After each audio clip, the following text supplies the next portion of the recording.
मैंने अक्सर देखा है, अक्सर सुना है, 60 क्रॉस करते ही अक्सर लोगों के मुंह से ये बात आती है, अब हमारी उम्र हो गई। और ये विषय मुझे बहुत सोचने पर विवश कर देता है कि क्या सचमुच उनकी उम्र हो गई है। नमस्ते। मैं संध्या गुप्ता, एक माँ, एक पत्नी, एक लेखक, एक काउंसलर, एक सोशल वर्कर और आप सबकी अपनी दोस्त। और यह है मेरे विचारों का सृजन।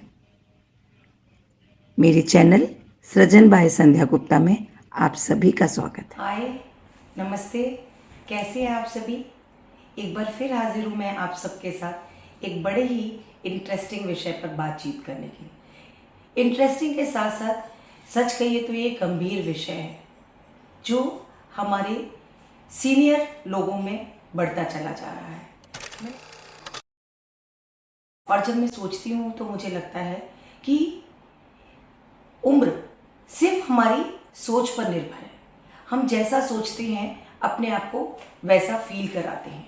मैंने इस विषय पर बहुत सारा चिंतन मनन किया और उसके बाद कुछ सजेशंस के साथ मैं आप सबके सामने हाजिर हूँ, क्योंकि वो 60 प्लस की उम्र हम सभी की आने वाली है और शायद हम सभी उस दौर से गुजरेंगे। और हर कोई इस वक्त, हमारी उम्र का हर एक व्यक्ति अपने ये 60 प्लस के लोगों के साथ मिलता जुलता है और उनकी इन कॉमन इश्यूज को सुनता है कि अब उम्र हो गई, अब ये नहीं होता, अब वो नहीं होता। तो किस तरह से इस चीज़ से हम बाहर आए।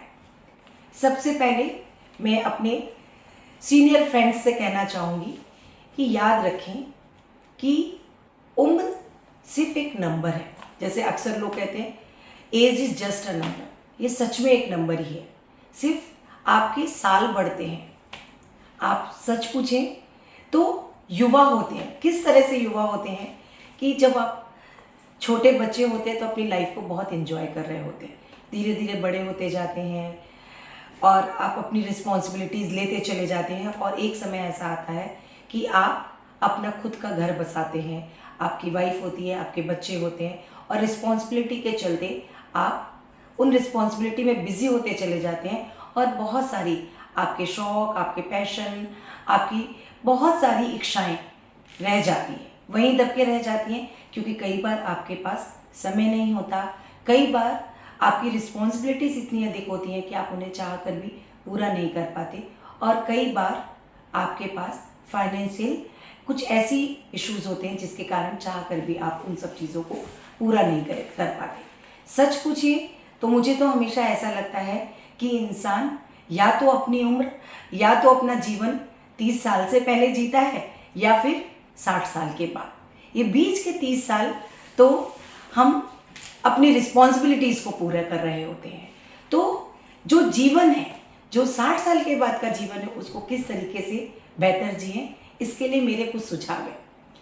दोस्तों, मैं आप सबसे कहना चाहती हूँ, दोस्तों से तात्पर्य है मेरे सीनियर दोस्तों से जो 60 प्लस के हो चुके हैं या 70 प्लस के हो चुके हैं या 80 प्लस के हो चुके हैं, उन लोगों से यहाँ मेरा कहना है कि सबसे पहले आप हमेशा एक चीज़ याद रखें कि आपका तजुर्बा बड़ा है, आपके एक्सपीरियंस बड़े हैं, आपकी उम्र के नंबर बड़े हैं, लेकिन आप अभी भी वही हैं। आप अभी भी वही किशोर युवा हैं जो 12वीं में पढ़ता था, कॉलेज में पढ़ता था, मज़े करता था, मस्ती करता था, कभी इसको छेड़ता था, कभी उसको छेड़ता था।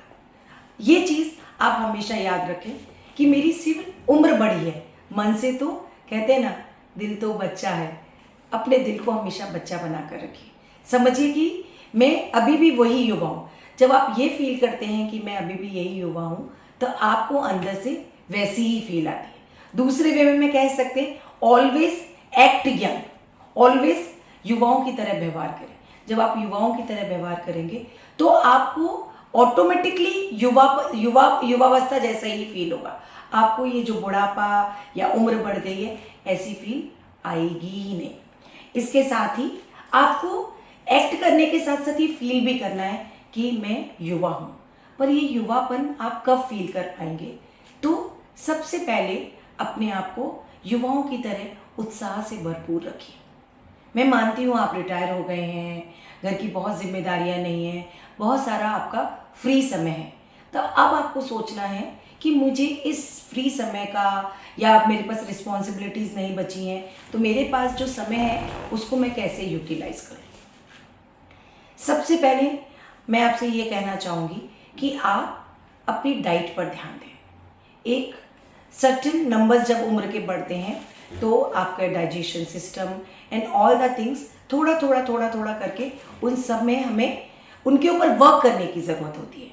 तो हमें अपने खाने में उन सब चीज़ों को लेना है जो कि हमारी हड्डियों को मजबूत बनाए, हमारे मन को खुश रखें और हमको यंग दिखने में हेल्प करें। इसके लिए आप ऐसा भोजन लें जो कि इसके लिए ऐसा भोजन लेना चाहिए जिसमें सारे इंग्रेडिएंट हो, प्रोटीन हो, मिनरल्स हो, विटामिन्स हो। आप चाहें तो इसके लिए किसी डाइटिशियन से सलाह ले सकते हैं। इसके साथ ही अपने एक्सरसाइज का एक रूटीन फिक्स करें, चाहे छोटी ही एक्सरसाइज करें, पर कुछ भी एक्सरसाइज डेली में ज़रूर करें। वॉक करें, योगा करें, छोटे स्विमिंग करें, बच्चों के साथ खेलें, जो भी आपको मन करता है। आपकी फिजिकल एक्सरसाइज ज़रूर होनी चाहिए। फिजिकल एक्सरसाइज के साथ ही आपको मेंटल एक्सरसाइज पर भी ध्यान देना होगा। मेंटल एक्सरसाइज से यहाँ कहने का तात्पर्य है कि आप मेडिटेशन ज़रूर करें, क्योंकि मेडिटेशन आपके मन को शांत करता है और आपको नए विचारों और उत्साह से भरता है। जैसा कि आप सभी जानते हैं, मैं नारायण रेकी सत्संग परिवार से जुड़ी हुई हूँ। नारायण रेकी सत्संग परिवार की प्रार्थना बहुत ही अच्छी प्रार्थना है, तो अपने दिन की शुरुआत उन प्रार्थनाओं से करें। आपने प्रार्थना की, उसके बाद थोड़ी देर मेडिटेशन करें।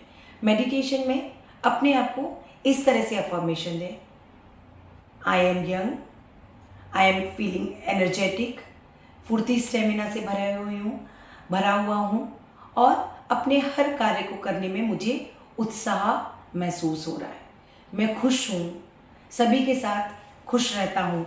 इस तरह के अपने अफर्मेशन जो आपको अपने लिए ठीक लगते हैं वो अफर्मेशन रिकॉर्ड कर लें। उन अफर्मेशन को रिकॉर्ड करने के बाद आप 10 मिनट के लिए रात को सोते वक्त और सुबह उठते ही ये अफर्मेशन चलाएं। अपनी आंखें बंद करें, एक शांत मुद्रा में बैठें, आंखें बंद करें और ये अफर्मेशन अपने या तो अपने आप इसके ऊपर चला सकते हैं, मोबाइल के ऊपर चला सकते हैं, या आप कहीं आपके घर में कोई रिकॉर्ड प्लेयर है उसके ऊपर चला सकते हैं। और इन अफर्मेशन को कंटिन्यूसली बार बार दोहराएं।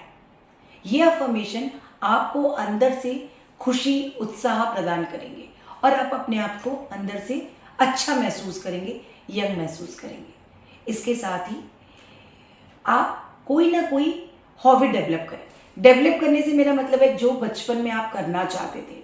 मैं लॉ पढ़ना चाहती थी, मैं लेखक बनना चाहता था, मैं फुटबॉल प्लेयर बनना चाहता था, बैडमिंटन खेलना चाहता था।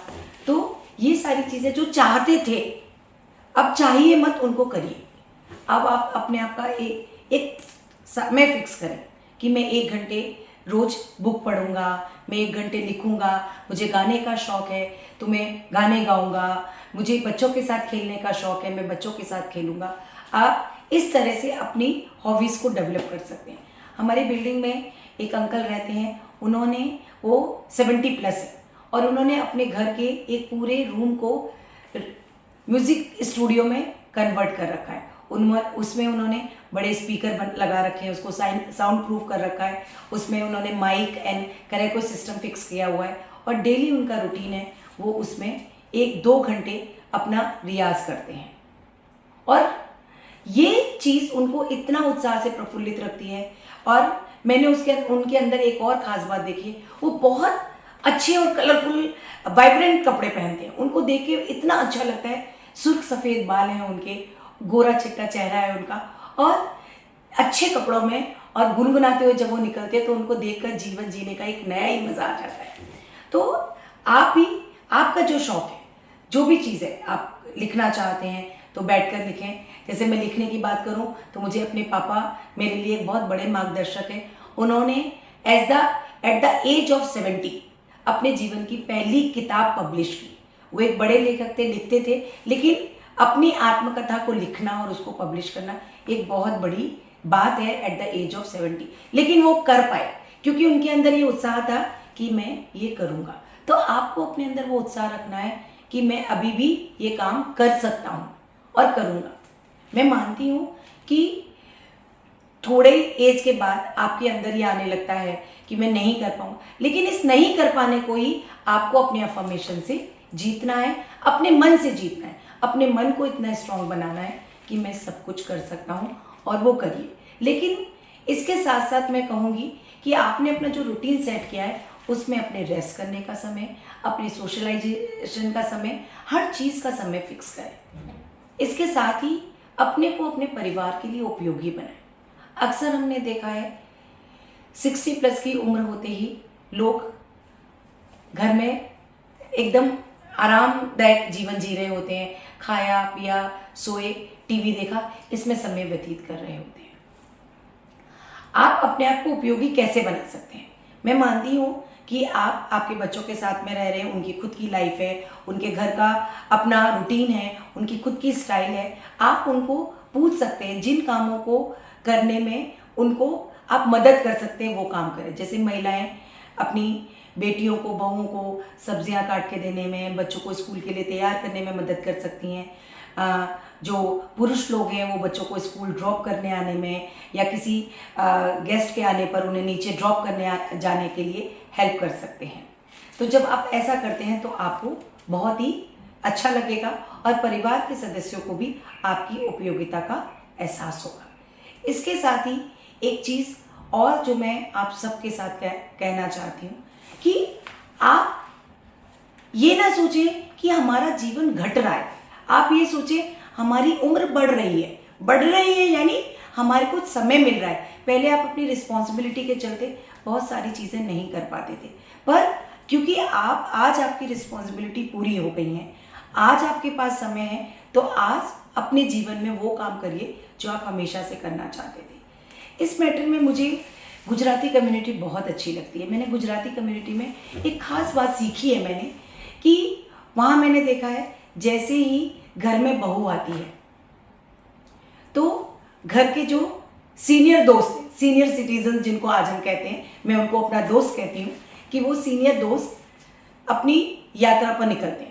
कभी वो स्टेकेशन पे जाएंगे, कभी किसी वेकेशन पे जाएंगे, कभी कहीं और घूमने फिरने जाएंगे, मूवीज़ जाते हैं, पिकनिक जाते हैं। उनका अपना एक ग्रुप बनाया होता है, उन्होंने अपना एक ग्रुप डेवलप किया है, नए नए वो अपने ग्रुप डेवलप करते हैं, जहाँ कभी वो नाटक देखते हैं, कभी मूवीज़ देखते हैं। तो ये सारी स्टाइल मुझे उनके जीवन जीने की मुझे बहुत अच्छी लगती है, और मैं सभी सीनियर दोस्तों से कहना चाहूँगी कि इसको अपनाएं। और मैं कहती हूँ, फॉर एग्जाम्पल, आप ऐसी जगह पर रहते हैं जहाँ आपके कोई दोस्त नहीं है, कोई बात नहीं, अपने आप में अपने साथ अपने लिए समय कभी आपने बिताया है क्या? नहीं ना।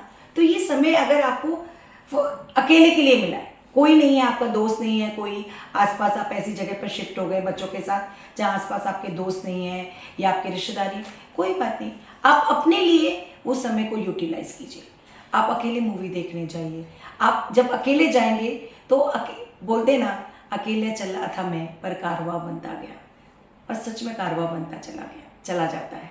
तो आपको ये सारी चीज़ें करनी होगी। इसके साथ ही एक चीज़ जो मैं अपने सीनियर दोस्तों को कहना चाहती हूँ वो ये कि वो हमेशा पास्ट को प्रेजेंट से कंपेयर करते रहते हैं। हमारे ज़माने में ऐसा होता था, आज ऐसा होता है, हमारे ज़माने में ये था। उनको हमेशा अपना समय बहुत अच्छा लगता है और आज के समय को वो ज़्यादातर क्रिटिसाइज़ करते हैं। तो मेरे को ये कहना है, आप अपनी सोच को सकारात्मक रखें, क्रिटिसिज्म से बचें। ना तो समय को क्रिटिसाइज़ करें, ना बच्चों को क्रिटिसाइज़ करें, ना जो जनरेशन चल रही है, जो उन्नति प्रगति हो रही है, उसको क्रिटिसाइज़ करें। उसमें से ढूंढें कि इसमें क्या चीज़ सकारात्मक है। जैसे कि आज का समय इंटरनेट और मोबाइल का समय है। आज से 40 साल पहले मोबाइल और इंटरनेट नहीं था, तो हम अगर उसको कंपेयर करें, आजकल बच्चे मोबाइल पे ही लगे रहते हैं। अरे मोबाइल में बहुत कुछ अच्छा भी है। आप वहाँ पर फेसबुक पर जाकर वहाँ पे नई नई चीज़ें सीख सकते हैं। आप वेबसाइट को सर्च करके बहुत सारी चीज़ें सीख सकते हैं, नया नया ज्ञान अर्जित कर सकते हैं। तो आप इन सब चीज़ों को सीखें। सीखने की कोई सीमा उम्र नहीं होती, और हमेशा अपने आप को इस लर्निंग प्रोसेस में रखें। अपने बच्चों से सीखें। हेल्पर से सीखें, जिससे भी सीख सकते हैं उससे सीखें और नई टेक्नोलॉजी का लाभ उठाएं। इसके साथ ही मैं कहूँगी यंग बच्चों के साथ ज़रूर कन्वर्सेशन करें, उनके साथ बैठें, उनके साथ डिस्कस करें। यंग बच्चे हमेशा चाहते हैं कि आपके साथ समय व्यतीत करना चाहते हैं, पर क्यों समय व्यतीत नहीं करते? क्योंकि आप हमेशा उनसे पास की बात, हमारे ज़माने में ऐसा होता था, तब इतना अच्छा था, और आप उनको हमेशा उनके समय की कमियां गिनाते हैं। मैं ये नहीं कह रही कि आप बदले, उनके हिसाब से बदले, मैं कहती हूँ आप एडॉप्ट करें चीज़ों को, एडजस्ट हो नई चीज़ों में। हम हमेशा जब हम छोटे 5 साल से सीनियर केजी से जब हम जूनियर फर्स्ट ग्रेड में जाते हैं तो हम बहुत सारी चीज़ें परिवर्तित करते हैं ना, कि सीनियर केजी जूनियर केजी में हमारे बस्ते में 2 किताबें हुआ करती थी, लेकिन जब फर्स्ट ग्रेड में गए तो हमारे बस्ते में 10 किताबें होती थी। हमने बस्ते को ले जाना और उसका पढ़ाई करना, होमवर्क करना, ये सब सीखा था ना। उसके बाद हम और बड़ी क्लास में, तब हमने और सारी चीज़ें सीखी। फिर हमारी शादी हुई, बच्चे हुए, तो हमने सारी चीज़ें लर्न की, अडॉप्ट की, लर्निंग प्रोसेस। तो इस समय वो लर्निंग प्रोसेस को या अडॉप्शन को हमने क्यों रोक रखा है? हमें अभी भी उस लर्निंग प्रोसेस को जारी रखना है और अडॉप्शन को जारी रखना है। हमें नई नई चीज़ों को अडॉप्ट करना है। हमें किसी भी चीज़ को ये नहीं सोचना है अब हमारा ये मैं अब नहीं सीख पाऊंगा। दुनिया में कोई भी चीज़ ऐसी नहीं है जो आप ना कर सकें। इसके साथ ही आप याद रखें, KFC के ओनर, उसने एट द एज ऑफ 75 अपना नया बिजनेस शुरू किया था।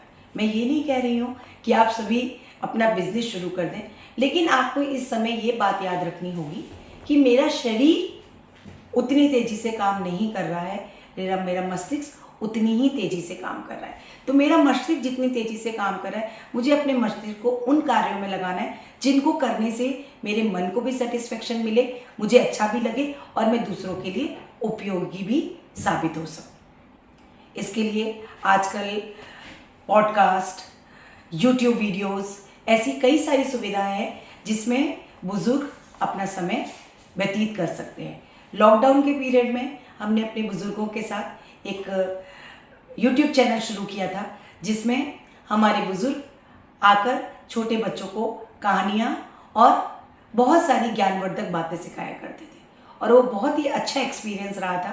तो हमारे बुजुर्ग जो कि टेक्नोलॉजी में माहिर हैं, आगे हैं, वो इस तरह से कार्य कर सकते हैं। इसके साथ ही कई बार मैंने परिवारों में देखा है कि घर के हमारे सीनियर दोस्त को ऐसा लगता है कि बच्चे अपने अपने काम में बिजी हैं, अगर मैं उनके पास बैठूंगा तो वो डिस्टर्ब हो जाएंगे या उनको उलझन होगी। पर मैं कहती हूँ सिर्फ अपने बच्चों के पास भी बैठकर बिना बातचीत किए भी एक बहुत ही अच्छा आनंददायक अनुभूति होती है। सिर्फ आप उनके पास बैठें, थोड़ा बहुत उनको पूछें कैसा जीवन चल रहा है। अगर उनको आपकी सलाह की ज़रूरत है तो आप उन्हें सलाह दें, बिना मांगे किसी को सलाह ना दें। आप उनको बता सकते हैं हम ऑलवेज आपके लिए अवेलेबल है, जब भी आपको लगता है हमारी किसी मदद की, हमारी किसी सलाह की, हम ऑलवेज आपके साथ हैं। अपने युवा बच्चों को जो कि अब आपके दोस्त बन चुके हैं, 40-45 के आसपास है, उनको ये एहसास कराएं कि आप अभी भी उनके लिए उपयोगी हैं। और ये उपयोगीपन उनको तभी लगेगा जब आप उनसे कहते हैं कि आप बताओ मैं आपकी क्या हेल्प कर सकता हूँ, किस काम आ सकता हूँ, या आप उनसे उनके बिजनेस के बारे में, जॉब के बारे में डिस्कस करते हैं। और हमेशा याद रखें, जीवन में जो आप चाहते हैं वही दें। अगर आप चाहते हैं आपको प्यार मिले, सम्मान मिले, आदर मिले, तो आपको अपने बच्चों को जो आपसे उम्र में छोटे हैं लेकिन इस नए ज़माने में उनका एक्सपीरियंस आपसे थोड़ा ज़्यादा है, तो अगर वो बात कोई आपसे कहते हैं तो उसको सम्मान की तरह से, सम्मानजनक दृष्टि से देखें, उनको प्यार दें। हर बात में उनसे ये ना कहें कि अरे तुम ऐसा करते हो, तुम वैसा करते हो, तो ये बच्चों को ये चीज़ें पसंद नहीं आती। आप भी अपना ज़माना याद करके देखिए, जब आपके माता पिता इस तरह से आपको रोकते टोकते थे तो क्या आपको अच्छा लगता था? एक और बात जो मैं अपने सीनियर दोस्तों से कहना चाहती हूँ वो ये कि जिन चीज़ों पे आपका बस नहीं है उन विषयों पर चिंतन मनन बिल्कुल भी ना करें। महंगाई बढ़ गई है, पेट्रोल इतना महंगा हो गया है, घर की हेल्पर्स को देने का पैसे इतने बढ़ गए हैं, इतना समाज में खबरें आ रही हैं, ऐसा ऐसा होता है, इन सब चीज़ों की फिक्र चिंता ना करें।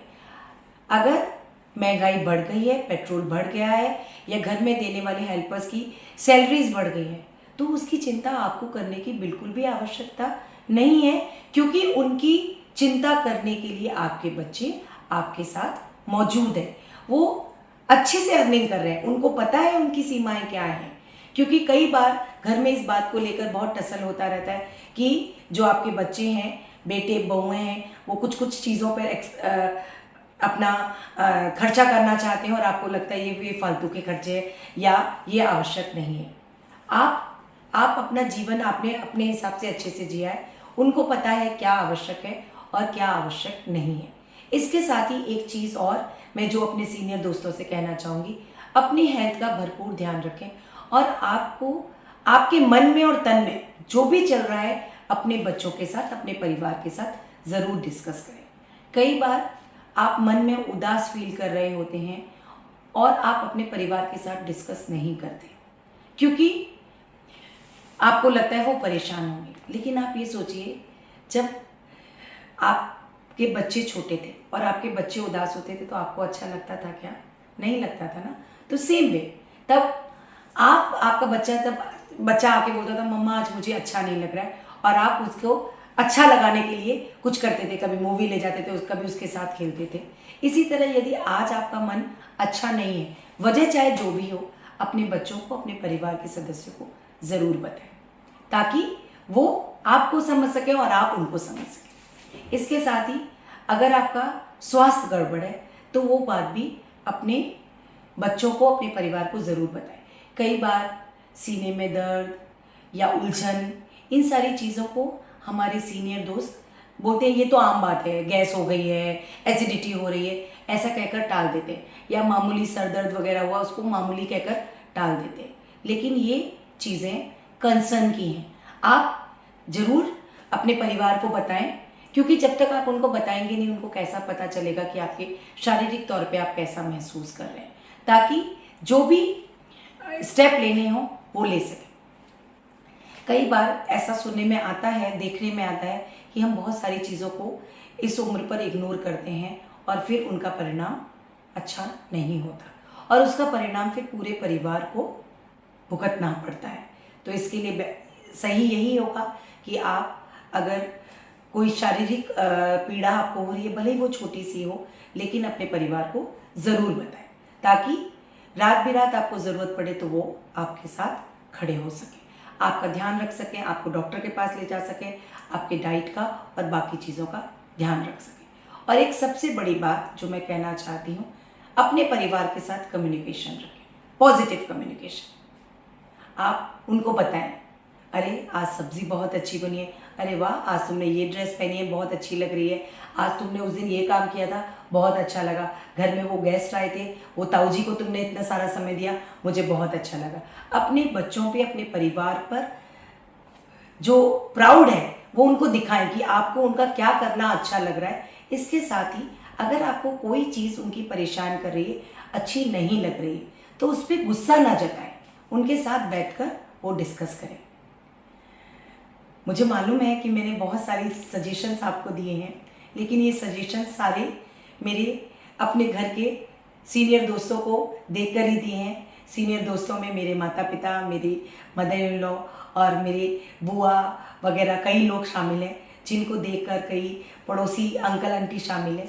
उनकी लाइफस्टाइल को देखकर मैं आपको ये सजेशन देना चाह रही हूँ। और सच पूछो तो इसमें कहीं ना कहीं स्वार्थ मेरा भी है। आज नहीं तो आज से 10 साल बाद मैं भी सीनियर दोस्त हो जाऊंगी। तो आप सभी सीनियर दोस्तों से मेरी यही रिक्वेस्ट है, प्लीज़ दिए हुए सुझावों को ध्यान से सुने, उन पे मनन करें और जो आपको अच्छा लगे वो जिए, क्योंकि जीवन जीने का नाम है। और जो एक चीज़ बहुत ध्यान रखने की, कि जीवन में कोई उम्र की सीमा नहीं होती। एक है ना उम्र की सीमा हो, ना जन्म का हो बंधन। किसी भी बंधन में आपको नहीं बंधना है, सारे बंधन तोड़ के बस जीवन जीने के लिए, क्योंकि जीवन दोबारा नहीं मिलता। तो खुलकर जिएं और मस्त रहें, स्वस्थ रहें, चुस्त रहें और हमेशा एक यादगार जीवन जिएं। अगले हफ्ते फिर मिलेंगे, तब तक के लिए नमस्ते।